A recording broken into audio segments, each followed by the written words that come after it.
Time of year again, we're back in Cape Town. The Red Bull King of the Air is back in town, and the locals are saying it's the best start to the season they've seen in 10 years. The Cape Doctor has been firing. But before the event, I'm catching up with Andrea Principi, defending champion, and Pippa van Iersel, fresh from her podium last year, just to see their strategies and how they're feeling. So let's go straight into this. Andrea, with you, how are you feeling in preparations for the King of the Air 2025? And I'm feeling pretty good. Wind has been blowing since days, so I'm pretty trained.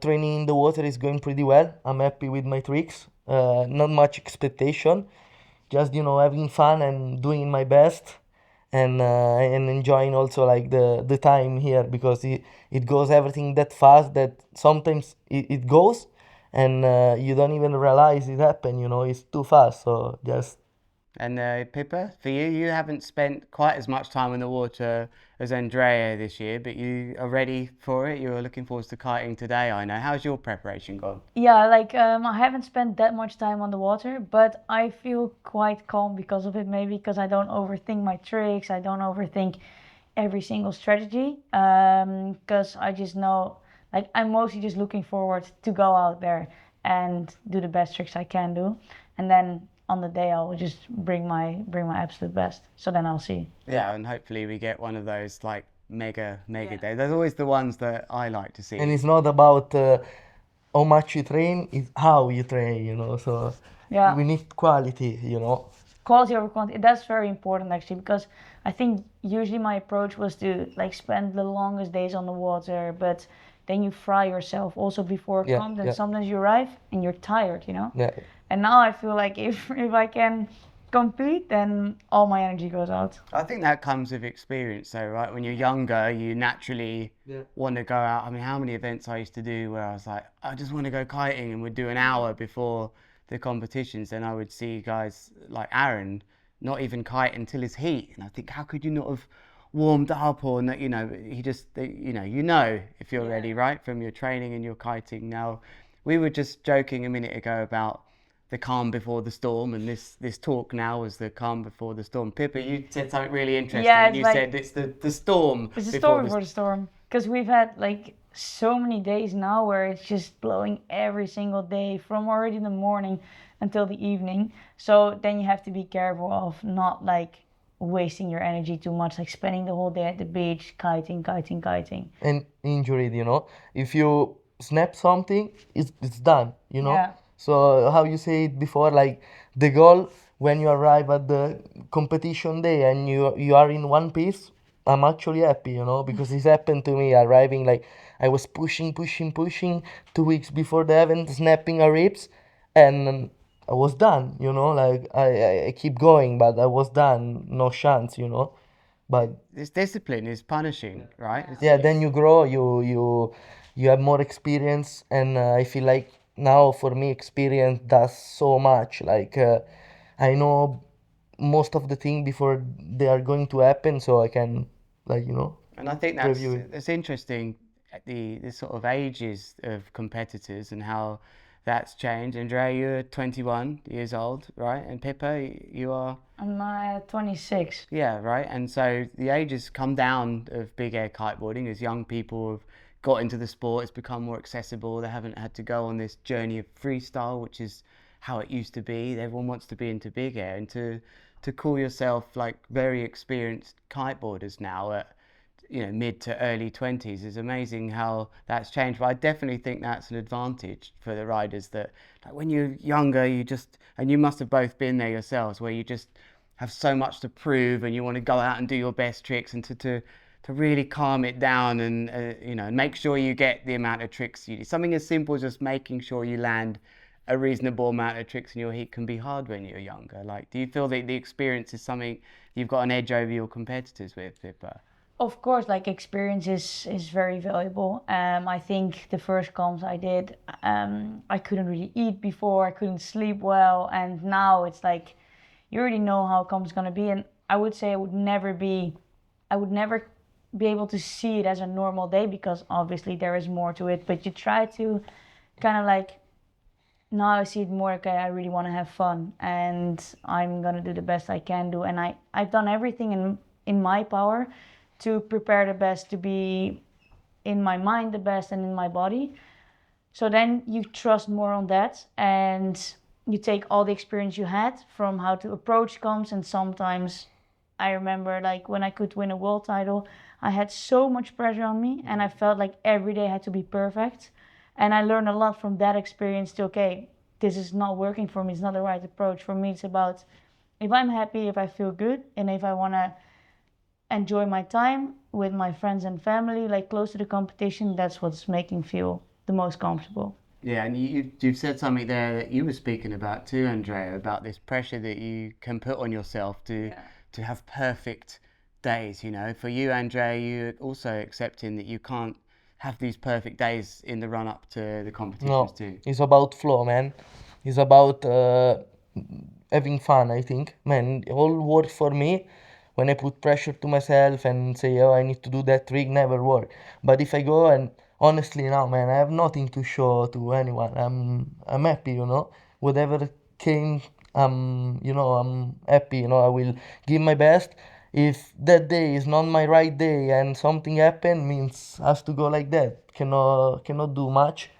And but I feel like if I'm in a good mind space, is going, you know. Don't have to think about it. Another key word you mentioned, Pippa, is trust. You know, and I always felt nervous before. I get nervous thinking about it now, even though I don't even compete in it. You know, like the nerves, I think, is part of it. It shows you're excited about something happening, but the trust in yourself as a separate entity. There is us here now, and there is you as competition riders. That I always felt became a different person to who I am sitting here. I would trust that me on the water competing would have a good day. I know that person, but they were.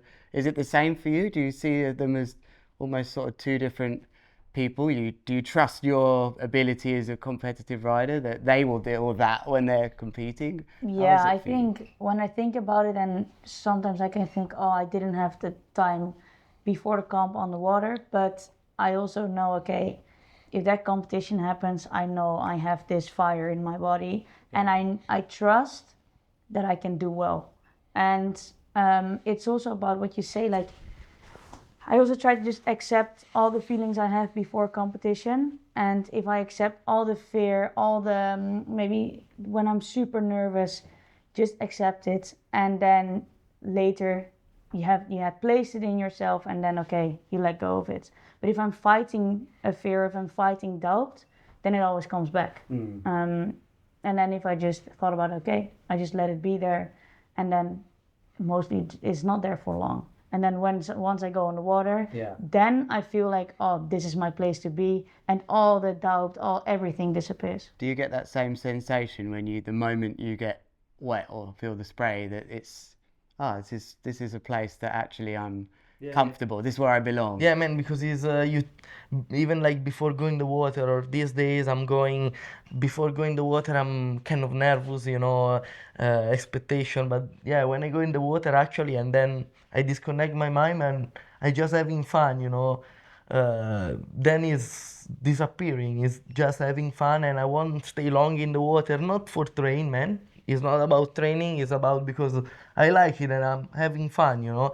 I'm having fun to push my limits, you know, to improve, you know, my skill. That's it. It's not about training, you know. Let's talk about the event directly itself. Now we're bringing up some emotion about the Red Bull King of the Air. Certainly, something that will always remain in my mind is the vision of seeing 5 to 10,000 people on the beach here. It's such an iconic view. All the crowd can get very close to the waterline in this lovely weather we have in South Africa. Do you take those things for granted competing, or are you aware of it when you ride? Do you look back, especially the women's division where it's quite still new to have it as well? Is it something you take a moment to look at and enjoy when you're there, Pippa? For me, like last year was the first time competing in the Red Bull King of the Air, and it went so fast because you have all these like new impressions, and then there's a lot of more media attention than in other events. So for me, like last year I would like really take my own space and to get calm. And when I was on the water, I didn't even realize what a big crowd there was, you know.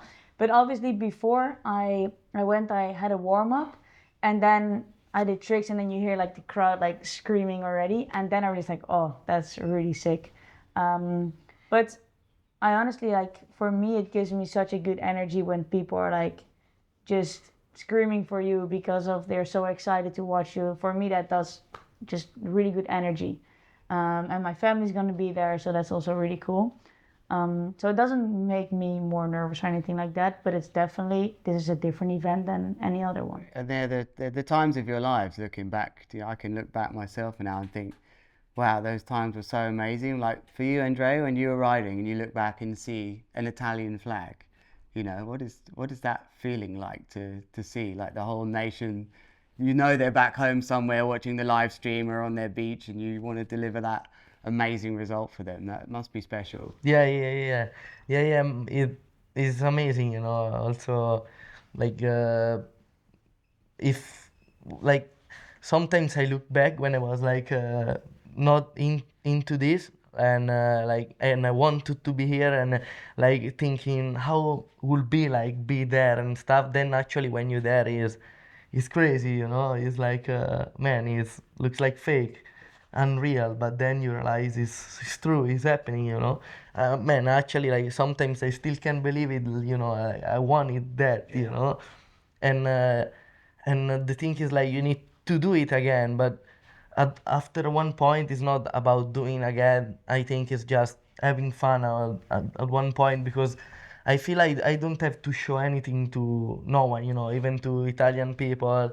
I'm there because it's my pleasure, you know. Is And then of course it's make me even more happy if I make people happy, like look at me and they enjoy it. Then I'm the most happy people of the world, you know. To be at this event now with how difficult it is to even qualify is definitely like something to appreciate, that you actually had that chance. How many people, young people around the world like ourselves, that dreamed of being able to ride in front of those people is I think I look back and think, oh, did I take that for granted, you know, that feeling? But I'm still fortunate to be in and around the event and still get to kite and do the wind test and be in that area. And the wonderful thing about this location is that many of the people that come here to kiteboard recreationally in the days up to the event and the lead up, they can kite in that area to some degree and imagine and almost feel it and see the tower. You can get very close at this event. We're going to switch things up and talk a little bit about what perhaps might give you the edge as duotone athletes as well. And I'm especially interested to know your equipment, and you know, how important is it to you the use of the D-Lab kite in the range of kites the duotone has? Do you feel like that gives you an edge? Yeah, for sure. For me, when I started using the D-Labs, it definitely brought me like a significant higher. So I felt that I'm going higher now. I have more power in my riding, and it's because the loop is faster as well. So a kite for me needs to make me feel safe, but that I can also like perform my tricks with good style. And that's what a D-Lab does for me. And the board for me is amazing too. It's like a smaller board. I'm obviously lighter rider. What size? I'm doing the 133, Okay. but I might want to even try to go next year even smaller. But yeah, for me, it's just if you feel good with the gear, and it's really personal, because I can ask Andrea, like, okay, you're using the Rebel D-Lab, and he's winning on the kites. So I think, oh, I'm gonna, that's what I did when I was young. It's like, okay, that rider used that kite, he's kiting super well, I want to use that kite too. But now it's so personal when it comes to big air. Like he is, I don't know how heavy you are, but I'm 60 kilograms. I guess he's a bit heavier. Yeah, I'm 80 something. Yeah, so Muscle, Andreas. Yeah, so with him, man. so a kite might work for him, but for me, it doesn't work. Like maybe I need to use different line lengths, different board size, different kites. So yeah, you need a personal equipment. What line lengths do you use at the moment? The thing is, I used to use 23, 24s, and now I want to switch it up to 22, but I didn't have enough time for it. Okay. So I'm still using the 24 lines because I really like the hang time of it. I really like when I do the down loops that you get that second lift. Yeah. And it's just a different timing when you have shorter lines. Yes, and you, Andrea, just to let's start with your kite. You're at Rebel D Lab at the moment, and why is that kite? Why do you feel like that's the right kite for you? Man, I feel like that kite is probably the most difficult kite to ride, but once you dominate the kite, I would say, and you can put enough pressure to make it loop, and it's the most aggressive kite you can ride, you know. The yen that gives you is no other kite can give you that much power. The thing you need to be able to control it, like also like I'm heavy and I would say I'm powerful, like then I can control it. But it's totally right what Pippa saying. For her, I'm sure like the Evo is perfect car, you know, because I know how it works. Before I used to ride when I was lighter and everything, and but after a point, like I was even too much power for that car, you know. So I think the Rebel for me is totally matching. I'm using two like 24-meter line. I think it's just 24-meter like the perfect rhythm with this guy. 22 will be too much. It's a small difference at the end, What but do you mean too much? In what ways? yeah, especially on this condition that is super hard to get line tension when you take off because you hit the kicker with so much speed, so you go up so fast, and when you arrive up, when you go up that fast, then it's so hard to because you go into the kite, so you don't have tension actually. And with 22, the yang will be, I think, even like too much, or the timing. With 24, it's just perfect. You can go super high, and higher you go, lower you can send the kite. So I think doesn't matter if you're at 22 or 24-meter. If you go massive and you pull the kite with enough power, the kite will go as low as 22-meter or even 20-meter, but you will go to the moon, you know. So Do you feel that the Red Bull Mega Loop has, you were saying you want to have more power, you want to have more yank. Is that because of the Mega Loop really, showcased in more extremity? Maybe the sport is coming a bit back towards a lower kite again. Is that why you talk about wanting that power? Is that just personally something you're into? yeah, I think needs to be a perfect mix. I think KOTA is the best because this year was nice, right? Different condition, and we were riding mega loop in 18-meter line, but I feel you are limited. You know, like I think on 24-meter you can really like, I don't know, do something crazy, man, because you can hit the biggest gas. But then on when you are too extreme, then you are not enough technical, you know. I think the perfect match is like be extreme but technical as well, you know. So I just feel having more fun on longest line, and still I can be pretty extreme, but with smoothly, you know. I want to be smooth like a dancer, you know. I also feel like the riders that, for example, if everyone can choose their own line lengths, you see a lot more personality in the riding. So you can really see like Andrea's very different to, let's say, a Lorenzo or a Stino. And when you all put everyone, like, you need to use 18-meter lines, I feel like everyone looks a bit more similar in style riding. Okay, so you prefer the more expressive format like this, which actually wants to see a more varied approach to competing rather than, one big move. You like that? I think it's cool that we have a Megaloop and a KOTA, but I do feel that KOTA is bringing like a broader view of all your capabilities. That's what I think. I think that's the DNA of King of the Air, is it's wanted to always reward the most complete rider, like I definitely think that's a big part of it. So let's imagine now that it's competition day. I want to go. We wouldn't be sitting here. No, we wouldn't be sitting. Well, maybe we would be chilling. No, you would. Well, let's start with you then, Pippa. What would you be doing? Let's say it's riders meeting in 1 hour on the beach. Talk me through your day, what it's like as an athlete at the competition. I'd really like to go calm into it, because if I start the day with being really active, I feel like my heart rate and everything is really high, so I waste a lot of energy. I want to peak at the right moment, so I try to stretch, relax in the morning, have my breakfast, and then get my gear in the car, go to the skippers meeting. And if I have a long time to wait, I will just keep my body like starting to be a bit active, not too much. You don't want to like sleep because then you're gonna. I would be too sleepy on the day, you know. but I'm also not gonna start too soon with my warm up. So let's say if it's 1.5 hour before the start of my heat, then I'm gonna do like active drills and getting some right tunes in my head. Having my dad around me, I really like to be around my family and having friends. And then I would go for my heat. Okay, so you wouldn't kite before your heat necessarily. Oh, sorry, yeah, I missed that part. But Okay, well, I well, would. some people do. Some people No, do. yeah, I definitely always want to feel a bit the conditions, how they are also, because sometimes here it differs a bit. Like sometimes I feel that you get a lot more, how do you say that? Height to the left or to the right. Okay. Sometimes feel more lofty to one side.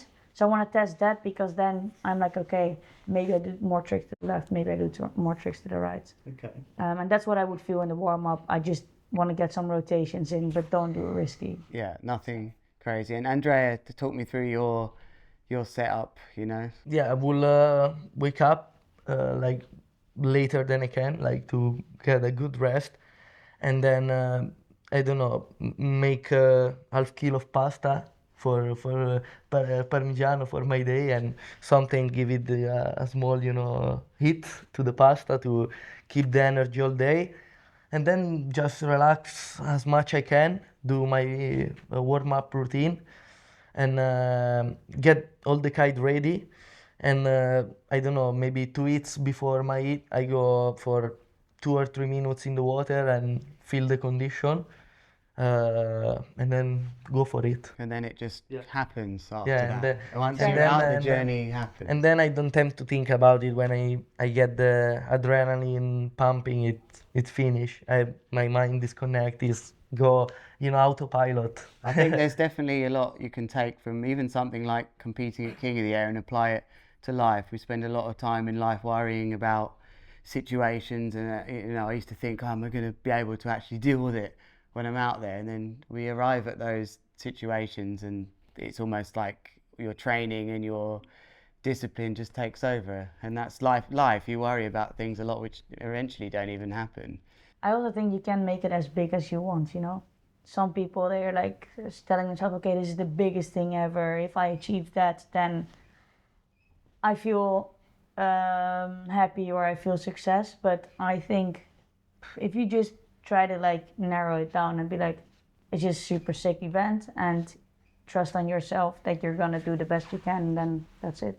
Nice. And let's talk about some rituals then, because I've been reading about that you guys have a few rituals, maybe starting with you, Andrea. I actually read something about you sleeping with a kite. Is this true? Do you have anything you can add to this? Man, we were making joke with my parents. I used to do that, like not in my bed, but years ago when I had new kite, I had to take with me like close to my bed, you know, like my KOTA trophy are like close to my bed, you know, and yeah, man, and yeah, but I think like my kite is my best friend sometimes, you know. Yeah. It's like They have characters Yeah, and names. yeah.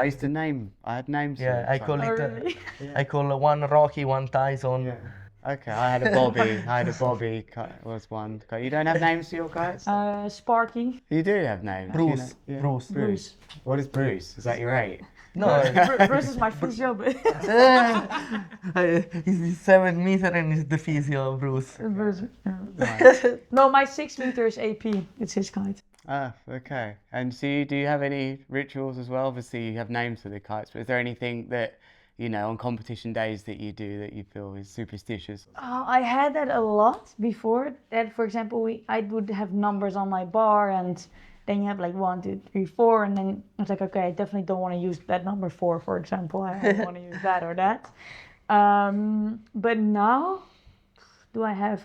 They mostly come in the latest things. Like sometimes now I don't need a hair tie, but then I wanted that hair tie, or do my hair in, I don't know, in a certain way, or have that. Well, I have it with the wetsuit a bit. If let's say now I would have a really good session in a certain wetsuit, wow, okay, I want to have yeah. that wetsuit. Yeah, no, I see. But I know it's not changing everything. No, but I think those little things. Me, I was matter. like this, but now in the years I stopped to add Yeah. this, you know, it's most like paranoid, you know, and Eventually, I one of my favorite things to do.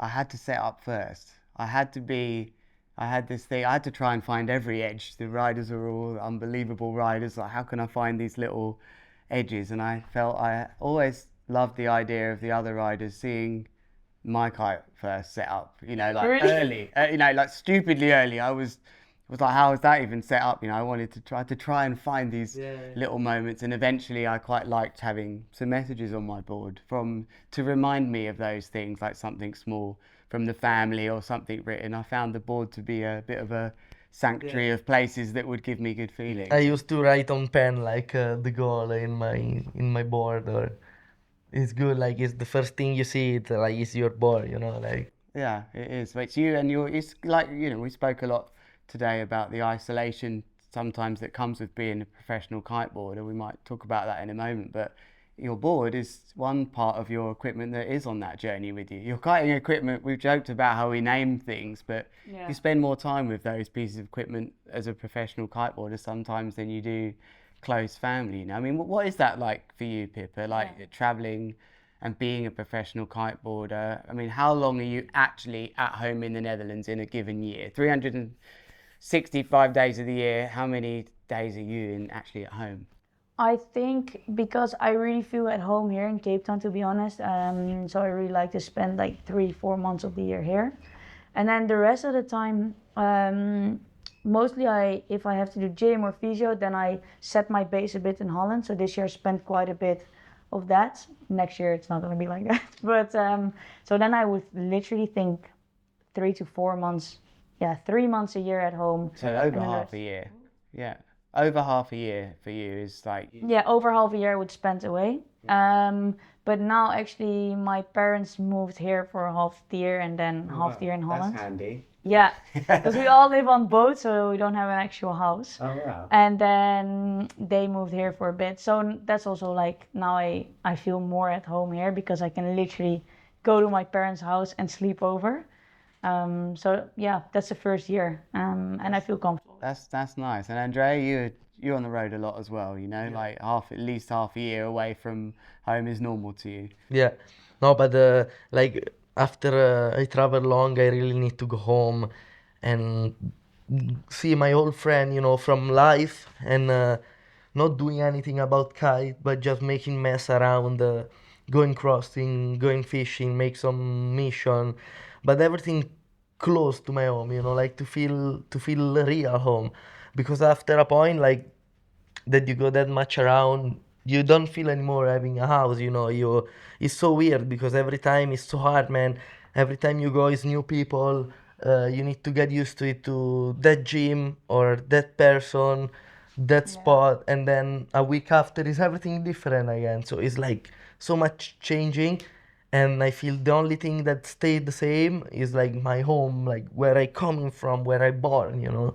So that's giving me like my whole gym. Like I go there inside and I'm like, like, I can train in my space. I know everything so well since years, and that's giving me like the best, The reset going back going to my grandma, and I don't have to cook for myself, even just small detail that you will not care, but then when you're home, it's like gold, it's like It's You definitely appreciate it so much. it's a big part of being a professional kiteboarder, especially as young people, is actually learning to travel the world, be independent, but actually knowing when the time is right to just go home and reset and do that, because you can't keep going at this high intensity. Listen, we're about to finish our podcast here, and I want to wish you both the best of luck for the 2025 Red Bull King of the Air. Thank you very Thanks so much, for man. that in the end. Thank Half you. hour. thanks for the people that is going to tune in,